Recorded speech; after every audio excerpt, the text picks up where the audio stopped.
Topic है splitting the middle term. ठीक है, ये हम लोग सीखते कि ये स्प्लिटिंग द मिडिल टर्म्स क्या होता है। बुक देखे तो यहाँ पे रखो। ठीक। ये हम लोग 8 में भी पढ़े थे। अच्छा, ये वाला नहीं, इससे पहले। ठीक है, ये वाला हो गया था। क्वेश्चन नंबर 4 एक्सरसाइज है 2.4 ओल्ड बुक का। न्यू बुक का 2. के का वैल्यू भी हम लोग निकालने सीख गए थे। चलो देखो ना, स्प्लिटिंग द मिडिल टर्म्स के बारे में सीखते ये क्या होता है।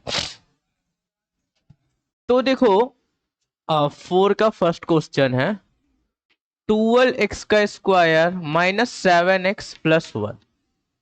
ये जो एक्चुअल में स्प्लिटिंग द मिडिल टर्म्स है, ये होता है इसके लिए ax का square plus bx plus c। Quadratic polynomial और ट्राइनोमियल होना चाहिए, 3 टर्म्स मतलब इस फॉर्मेट वाला जो होगा उससे ये स्प्लिटिंग द मिडिल टर्म से ये फैक्टराइज होगा।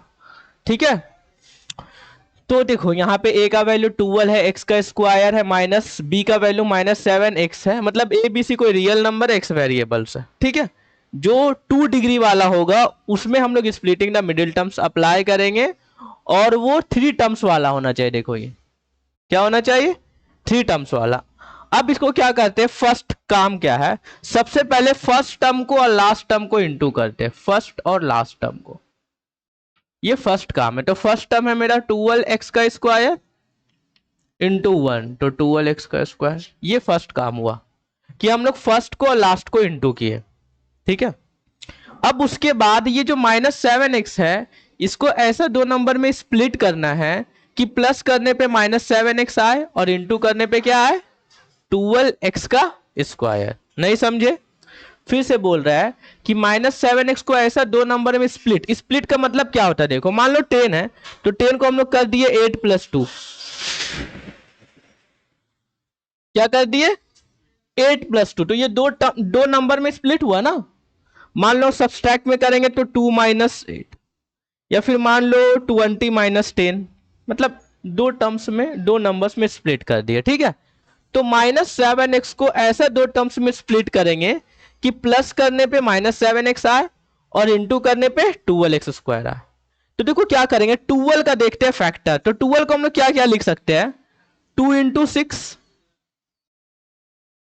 4 इंटू 3, और क्या लिख सकते हैं 12 इंटू, यही ना लिख सकते हैं, मतलब इसका फैक्टर तो यही सारा हो सकता है ना। तो इसी में से देखो 2 प्लस 6 करेंगे तो आएगा 8, जबकि यहां पे कितना है 7।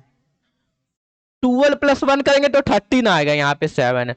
तो 4 और 3 करेंगे तो 7 आएगा।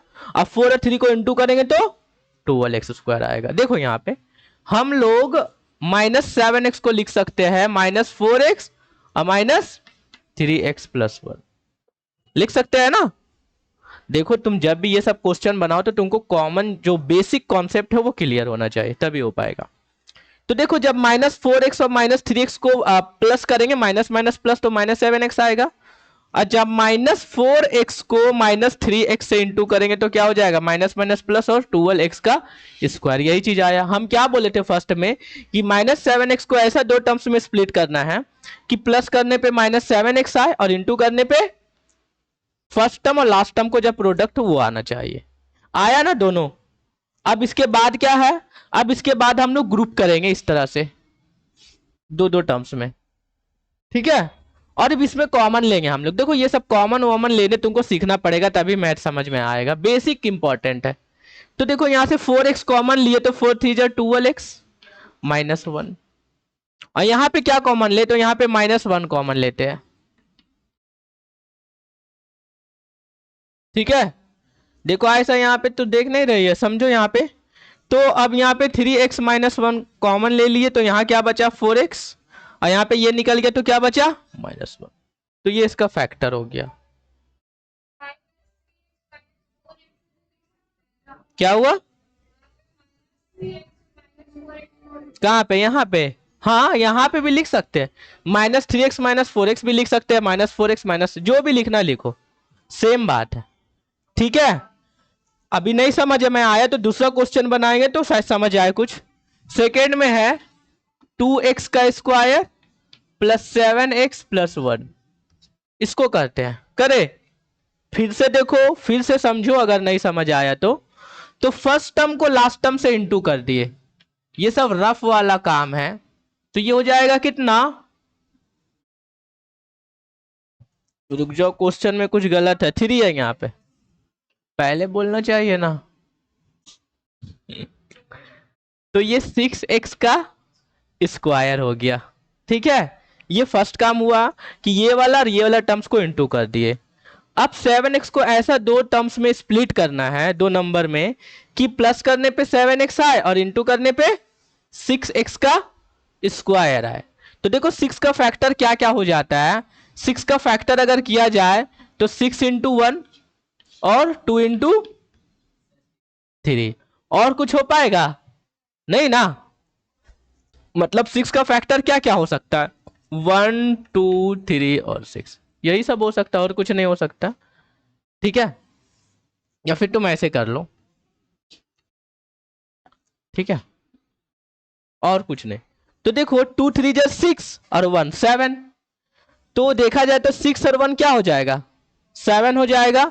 तो हम लोग यहां पे लिख सकते हैं 6x प्लस 1x, मतलब 7x को 6x और 1x लिख सकते हैं ना। और जब 6x और 1x 7x आएगा और 6x को 1x से इंटू करेंगे तो क्या आएगा, 6x का स्क्वायर आएगा। तो दोनों क्राइटेरिया फुलफिल हुआ ना जो बोल रहा था। अब क्या करना है, अब तुम्हें कॉमन लेना है, तो 2 कॉमन ले लेते हैं, तो यहां पे बचेगा x, 2x कॉमन लेते हैं, तो 2x यहां पे निकल गया तो एक x बचा, और 2 3 जर और एक x निकल गया। अब यहां पे कुछ कॉमन नहीं आएगा, 1 कॉमन आ जाएगा, तो x प्लस 3। अब यहाँ पे देखो x प्लस 3 कॉमन आ जा रहा है, x प्लस 3x, तो यहाँ पे 2x बचा और यहाँ पे 1 बचा, तो ये फैक्टर आ गया। समझ आ रहा है ना, क्लियर है। चलो और समझते हैं, और अभी समझेंगे, धीरे धीरे समझो, एक बार में नहीं समझ में आता कोई दिक्कत नहीं है। थर्ड में क्या है, 6x का स्क्वायर प्लस 5x माइनस 6, ये है, ठीक है, ठीक है ना। अब देखो यहां पे सबसे पहला काम क्या है, फर्स्ट टर्म को लास्ट टर्म से इंटू करेंगे, तो 6x का स्क्वायर इंटू 6 हो जाएगा 36x का स्क्वायर। अच्छा यहाँ पे माइनस है, तो माइनस अगर लिखेंगे तो माइनस 36x का स्क्वायर आएगा, ठीक है। अब देखो 5x को ऐसा दो टर्म्स में स्प्लिट करेंगे कि प्लस माइनस करने पे क्या आए 5x और इंटू करने पे क्या आए माइनस 30x। तो 36 को हम लोग क्या करेंगे, फैक्टर कराएंगे इस तरह से, तो 2 2 3 3 यही फैक्टर हो रहा, और कुछ नहीं हो रहा। देखो यहां पे ध्यान रखना, जब कांस्टेंट टर्म प्लस होगा तो प्लस करेंगे, कांस्टेंट टर्म प्लस होगा तो प्लस करेंगे। देखो -4 -3 प्लस हुआ ना, 6 और 1, और जब कांस्टेंट टर्म माइनस हो तो माइनस करेंगे। क्या समझा। तो देखो क्या करेंगे हम लोग यहाँ पे समझना, 3 3 जर 9 और 2 2 जर 4, और 9 में 4 सब्सट्रैक्ट करेंगे तो कितना आएगा 5 आएगा, आएगा ना। तो इसलिए हम लोग यहाँ पे सब्सट्रैक्शन क्यों ले रहे हैं, तो 9x माइनस 4x, मतलब इसको हम लोग क्या किया, ये दो टर्म्स में स्प्लिट कर दिए, 9x और 4x। तो 9x में 4x सब्सट्रैक्ट करेंगे तो क्या आएगा 5x, और जब 9x में -4x को इंटू करेंगे तो 9 4 जा 36x का स्क्वायर और माइनस। तो तुम ये भी समझ सकते हो कि प्लस माइनस कब करना है, जब माइनस कब करना है, जब कांस्टेंट टर्म माइनस रहे, अब प्लस कब करना है, जब कांस्टेंट टर्म प्लस रहे, ठीक है। समझ आई बात, कांस्टेंट टर्म प्लस रहेगा तो प्लस, कांस्टेंट टर्म माइनस रहेगा तो, देखो ना यहाँ पे प्लस किए 6x प्लस 1x, यहाँ पे भी प्लस किए ना -4x माइनस 3 7x, बट यहाँ पे क्या किए 9x माइनस 4x, हुआ ना। तो ऐसा तुम क्वेश्चन लेके आओ, तो ये समझ आ गया। अब हम लोग को क्या करना है, ग्रुप बनाना है इस तरह से। अब यहाँ पे क्या कॉमन लेंगे बोलो, 6 कैसे कॉमन लेंगे, 6 का टेबल में आ रहा है क्या 9, 3 कॉमन लेंगे, 3 का टेबल में 6 भी आता है, 3 का टेबल में 9 भी, और 3 x लेंगे है ना, एक x लेंगे, तो यहाँ पे क्या बचेगा 2x और यहाँ पे क्या बचेगा 3 बचेगा, है ना। एक x निकल गया ना यहाँ पे।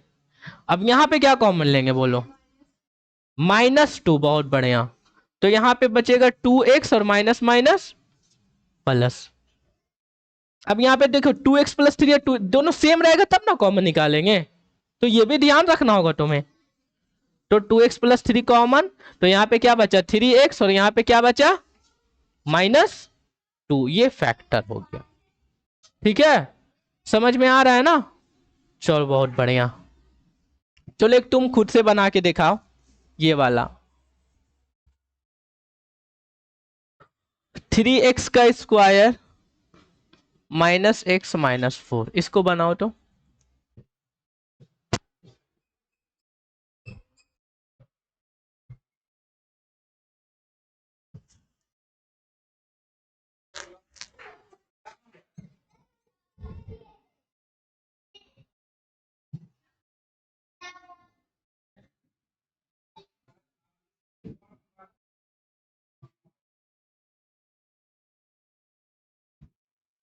ऐसा बनाएगी क्या, यहाँ पे आके बनाओ, बन पाएगा कि नहीं। चलो आओ जल्दी, फिर इस यहाँ डायरेक्ट बनाओ ना, तो फिर कैसे होगा।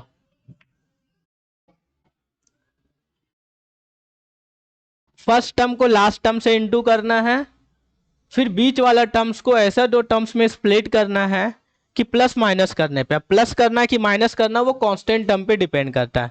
कांस्टेंट टर्म अगर प्लस रहा तो प्लस, लास्ट वाला कांस्टेंट टर्म लास्ट वाला होता है जिसमें कोई वेरिएबल्स ना हो।